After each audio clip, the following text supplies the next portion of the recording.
Hello everyone, my name is Heather, and in today's video I'm going to share with you the 3 best and the 3 worst things from our multi-generational cruise that we took on the Disney Wonder in November 2004. This is a continuing series where I'm telling you the 3 best and 3 worst things about each of my past cruises, because I started telling you the 3 best and 3 worst things about each of my cruises only about a year ago. So I wanted to go back and share with you the experience of my previous cruises, most of which I took before I started my YouTube channel, so I didn't have an opportunity to share them with anyone. Okay, this was our second Disney cruise. I talked all about my first Disney cruise, which was also my very first cruise ever, in this video. I took that cruise with my 4-year-old son Andrew, just the 2 of us, and it was a very positive experience, and I really got to love cruising, and I loved Disney Cruise Line, and I wanted to share it with the rest of my family. So this was only a little over 3 years later. We had taken that one in July of 2001, and now it was the holiday time. So it was late November of 2004. Okay, my life had changed quite a bit in that short span of time.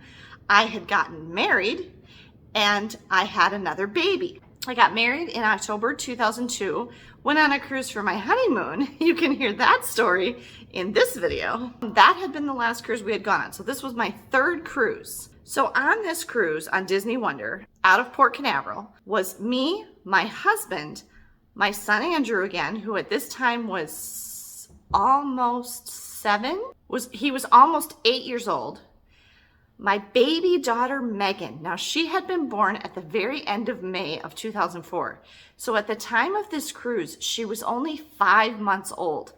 You cannot take a baby that young on a cruise anymore. They have to be at least 6 months old for most cruises that allow babies.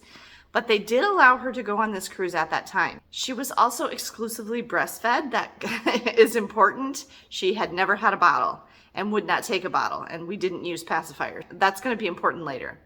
Okay, and then the other person in our party was my dad, who at the time was about 62, so he was in his early 60s. This was just a 4-night Bahamas cruise, and it went out of Port Canaveral, and I think we only went to Nassau and Castaway Cay. I think those were just the 2 port stops, and then there was like a sea day. I don't think the Very Maritime Cruises was officially a thing yet, but based on photographs that we took on that cruise on the ship, it does look like there were Christmas trees up and things were decorated for Christmas. But I don't remember there being like any special events or character appearances or anything like that, like there would be now on a Very Maritime cruise. We flew down to Orlando on Thanksgiving Day. So whatever the date was that year, the 4th Thursday of November. We found that airfare was actually very cheap to fly on the actual holiday. I made a short about that once, about how if you fly on an actual holiday, it can sometimes be considerably less expensive than flying on the days just before or after. This was kind of odd. I don't know why we did this, but we went to Universal Studios, Orlando. We stayed at the Hard Rock Hotel, and that was the only time we've been to Universal Studios. I think we liked it fine, but none of us was really that like blown away by Universal Studios. Obviously, though, we haven't been there in almost 20 years. None of the Harry Potter stuff was there before. So I don't know, we might go back someday, but every time I start to think maybe we should go to Universal, I just would rather go to Disney. So I'd rather go to Disney. And I know there's a lot of people who try to pack both of those into one trip, and I just think that's, unless you're going to be there for like 3 weeks, I think that's too much to try to do in a regular American-sized vacation time window. But we went to Universal, and I think we only went 1 day or 2 days to it. I don't even really remember it very well because I just don't remember it being that great. So we just weren't that into it, and we've never been back. I don't know why we chose to go to Universal before our cruise instead of to go to Disney, but we had just been to Disney the year before, and so maybe that was why, but I don't know. Or maybe we just wanted to try Universal, I'm not sure. So our cruise, I don't know what day it left, because if we flew down there on Thursday, I remember our Thanksgiving dinner was at one of the restaurants in City Walk at Universal that was open, and it was very, very quiet. which I remember I thought that was kind of freaky. There was like hardly anybody there. I don't know if we got on the ship the very next day. No, we would have had to go to the parks the next day. I don't know what day the ship left, actually. I mean, nowadays, 4 days are usually you leave on Monday and you get back on Friday. But I don't know if that was the case back then. I'm not sure. But it was a 4-night cruise.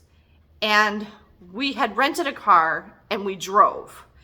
So we had rented a car to drive around like the Orlando area, and then we had the rental car. My dad drove to Port Canaveral, and I remember he dropped us off right at the door, like to go into the Disney terminal, and then he went and parked the car in, port side parking right there at the Disney parking ramp, and then just walked over. We were all in one room.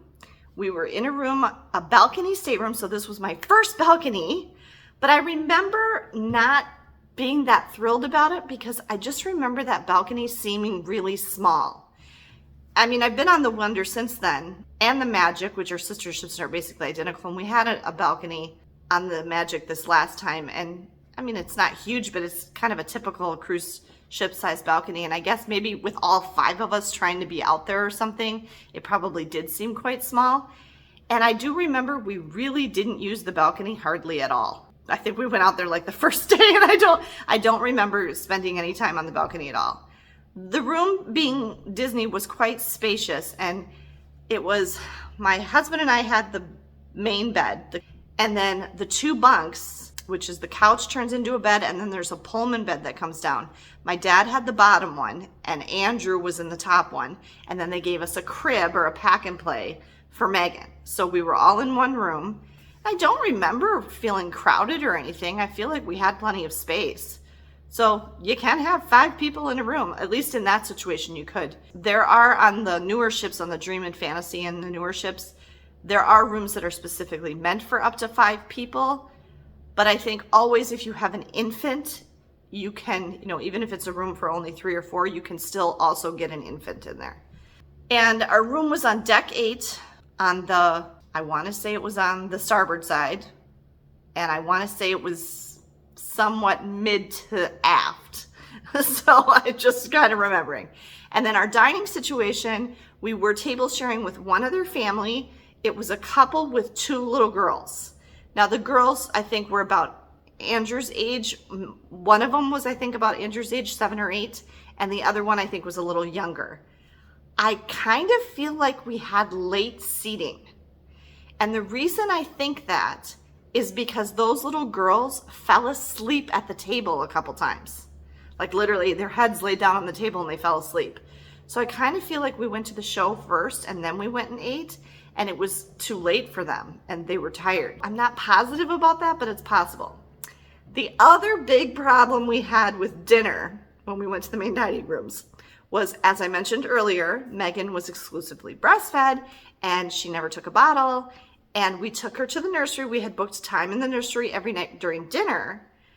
And within 5 minutes, 10 minutes, they would page us to come and pick her up because she was screaming at the top of her lungs. She absolutely could not stand being away from Mama. She just had to be with me all the time. She was very, very much a mama's girl. And she was okay if my dad or my husband held her, but she just wanted to be with me. She did not like being separated from me at all. And I was a stay-at-home mom at that point. And so I was home with my kids all the time. And she just was not having it being left in that nursery. And so after like the second or third night, probably the second night, because it was only 4 nights long, we just gave up. But here was the thing, because she was only 5 months old, she was not even old enough or big enough to sit in a high chair. She couldn't sit up on her own. So we literally had to hold her during dinner. So the little girls that we were table sharing with, they loved having Megan at our table. They thought having a baby there was the neatest thing ever. But it wasn't so much fun for us because one of us had to be holding her, and like we'd have to take turns holding her so we could eat. So it wasn't a very pleasant dining experience on that cruise because of that. And then the other thing I remember is going to shows. And like maybe if we tried to go to a movie in the cinema, I think eventually she, a couple times probably made a fuss and cried and somebody would have to take her out. So I've talked about this in my videos before. I don't recommend bringing an infant, a baby that young, on a Disney cruise, or on any cruise really, because it's difficult. We still did have a good time, and we had a stroller, and we would push her around the ship in the stroller and everything. We pushed her around on the shore excursions in the stroller, but she was so little, and she really had to be with me all the time. And you can only get limited time slots in the It's a Small World nursery on the ships, and so it's not like you're not going to have your baby with you all the time. You are. So it's just something to keep in mind. And, you know, I think they even give you a diaper genie in your room for diapers, which was nice. But the ship is used to having babies, but I just don't think I would recommend traveling with a little baby like that on a cruise. Okay, so let me talk to you about the 3 best and 3 worst things. And one of them I already kind of touched on here. Okay, so now that I've given you an overview of the cruise, this is what I would say were the 3 best and 3 worst things about this cruise. So again, this was on the Disney Wonder 4-night Bahamas cruise. 5 of us, 3 generations, all in 1 balcony stateroom, 1 sea day, 1 stop in Nassau, and 1 stop at Castaway Cay. I will tell you, we got a day pass for Atlantis when we were in Nassau, which was really cool. You get a room for the day, like a hotel room. So you have a place like where you can change your clothes and lay down and take a nap if you want to and all of that. And then we were able to use the whole resort. You know, we went to the water park, we could go around inside the hotel, everything for the day. And we took a taxi there and back. That's what we did. So we did that on our own. That was not through the cruise line. And then on Castaway Cay, that's obviously all Disney. And we got off the ship the whole day in Castaway Cay and went to the beach and everything. So I think, we went biking too. So that's what we did on the shore excursions. Okay, sorry. Here's the 3 best things about the cruise. Number 1 is that I got to share the Disney cruise experience with other people in my family. So I got to share the Disney cruise experience with my dad. I got to share it with my husband, Megan, although she doesn't remember, and Andrew and I got to do it again because we had really enjoyed our first cruise on Disney, and so we got to go on another ship and got to enjoy it with new people. So that was a really positive thing. We had a lot of fun being on a Disney cruise line again. And everything that I said about that first Disney cruise that we went on was true for this one. Great service, loved the, characters, loved the ship, everything, all the same stuff that we loved about the first one, we loved about this one too. The second best thing about this cruise, I would say, was that day pass that we got at Atlantis. Does anybody know if you can still do that? We somehow called the Atlantis from the ship. I don't know how we did that. Maybe from a cell phone? It might have even been like that morning after we were docked. We were somehow able to call to shore through the phone in our room? I don't know. I don't know how we did that, but we didn't have it planned in advance. It was like just that day. Somehow my dad was able to call the Atlantis directly and ask about these because I had read about it somewhere. I had read that you could get these day passes to go to Atlantis for the day, and they gave you a hotel room for the day, and then you got to use the resort, and it obviously was geared for cruise ship passengers.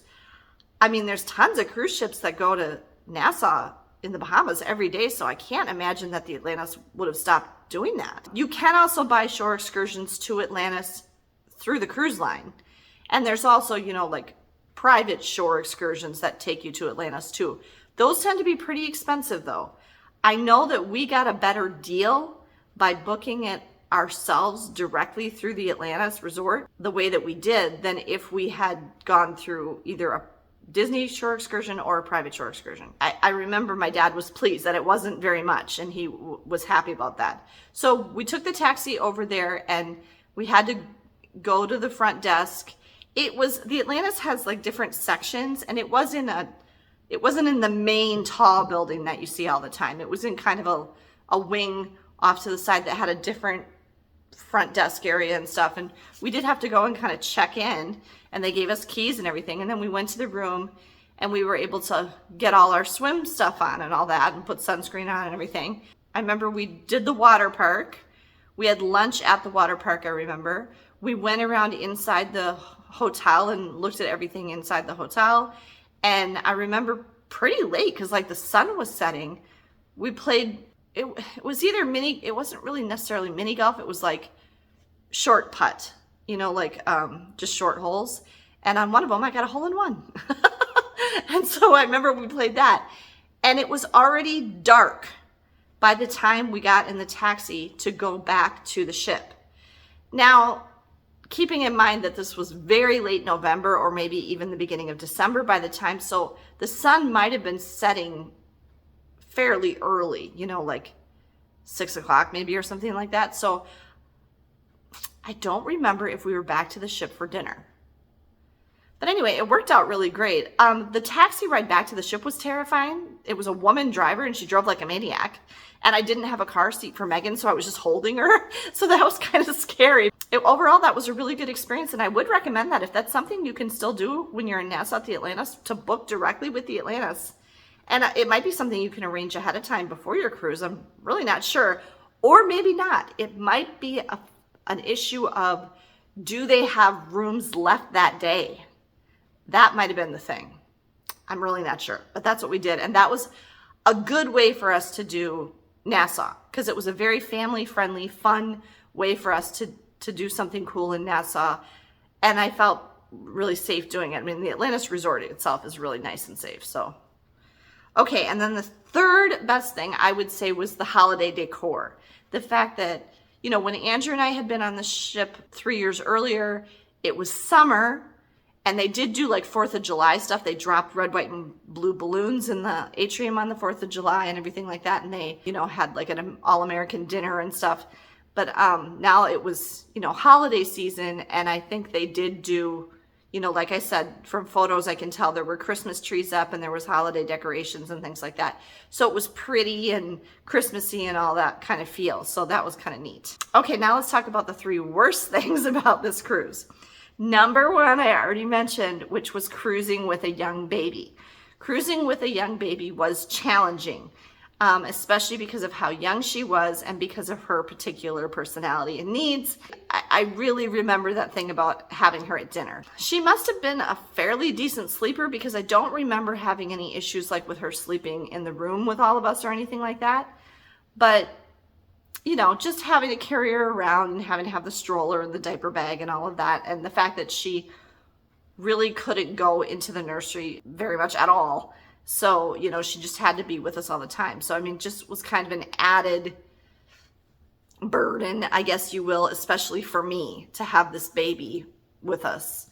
You know, I mean, it was fun to still be on the cruise as a family, but it would have been more fun for me if I didn't have to be holding this baby all the time, you know what I mean? So, okay, the second worst thing was my dad got seasick. If you watched our playlist of our second time we went on a multi-generational cruise, which was just with our last cruise before I'm filming this video, was in May of 2023 to Alaska.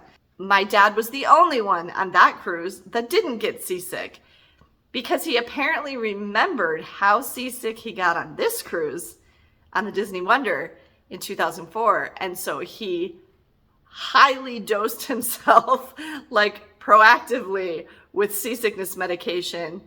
He was very drowsy for much of the cruise, I'm sure because of that, but he never got seasick on our Alaska cruise at all. And the rest of us got seasick terribly. It was probably, yeah, it was the worst cruise I've been on, the Alaska cruise, for seasickness.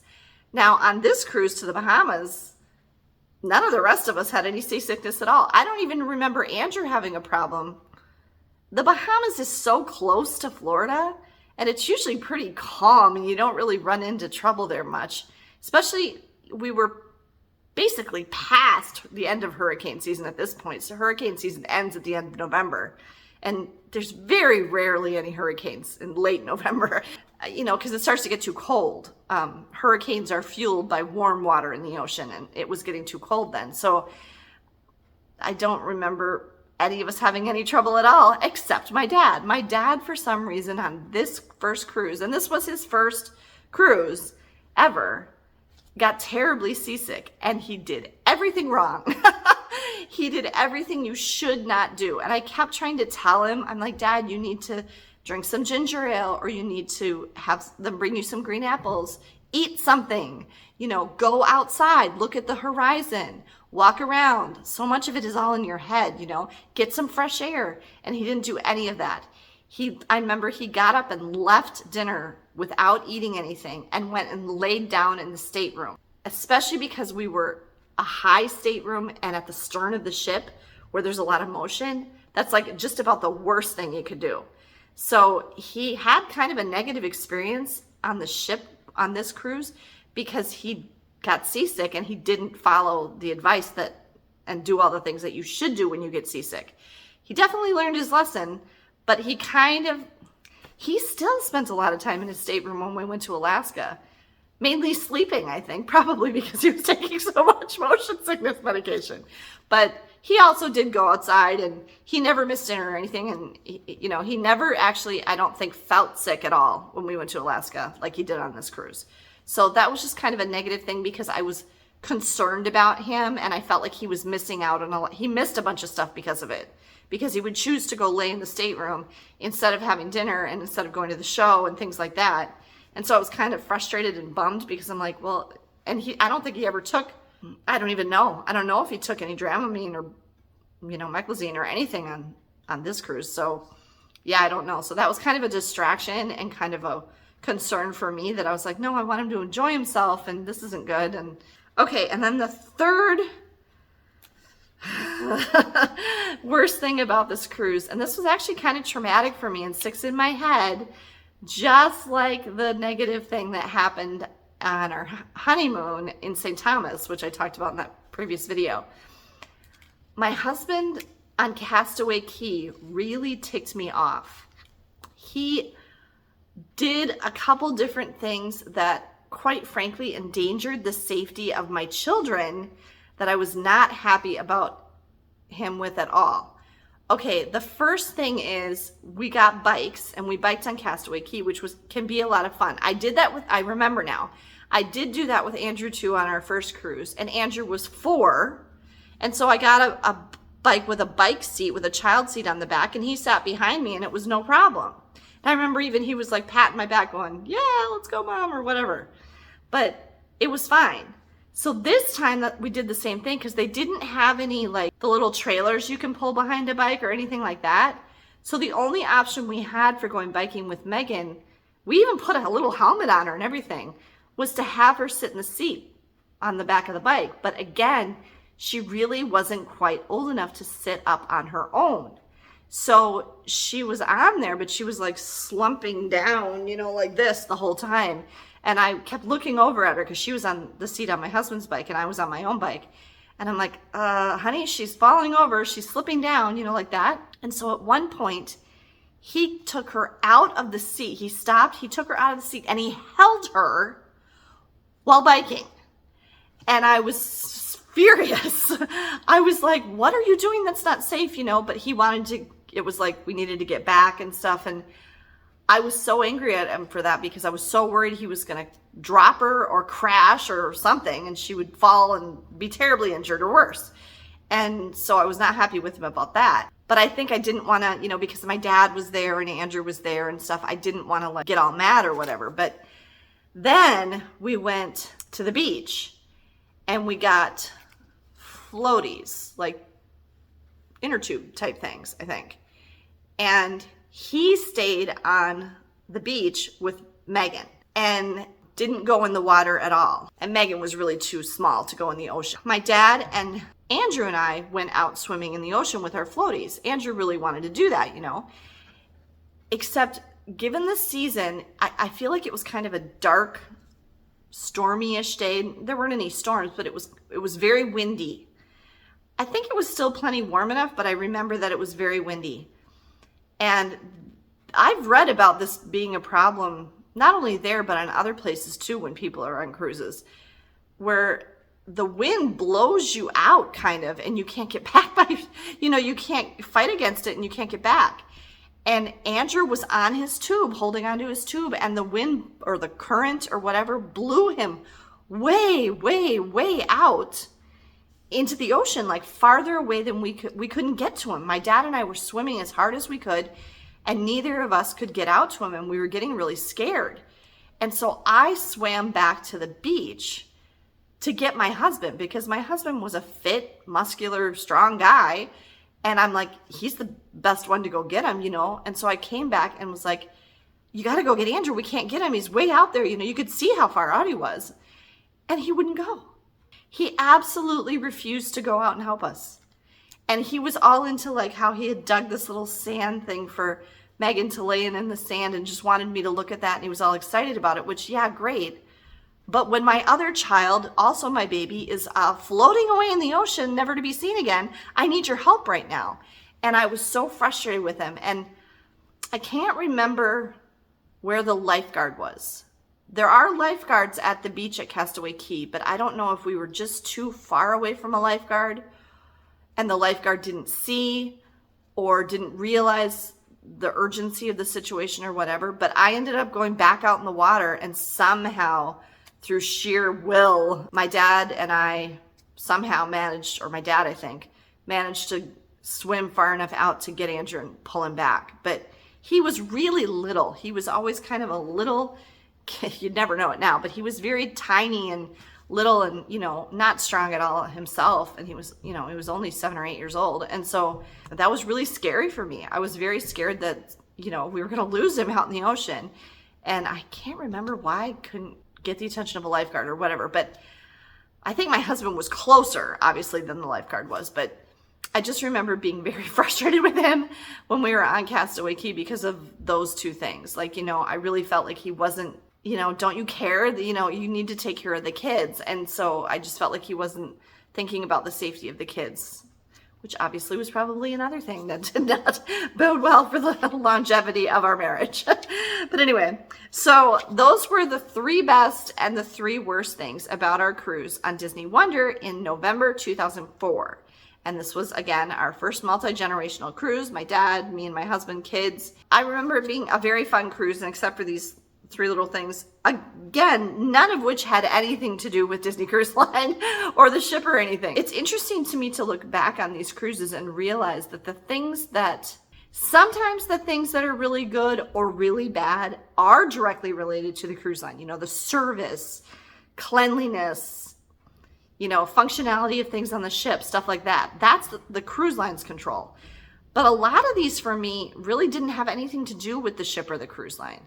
So I just kind of find that interesting to go back and think about what these were like. So I hope this video was interesting to you, and I hope it was helpful. If you liked it at all, found it useful, please be sure to give me a thumbs up down below. And if you don't want to miss the rest of this series, I have 3 more cruises that I need to make videos about that I haven't yet made a video about or talked about on this channel. Those will be coming up sometime. So make sure that you're subscribed and click the notification bell so you don't miss any upcoming content. Remember, subscribing is free. It does not cost you anything, but it really helps out the channel a lot. So please do that if you can. Thanks for joining me for this video, folks. Have a great day and safe travels.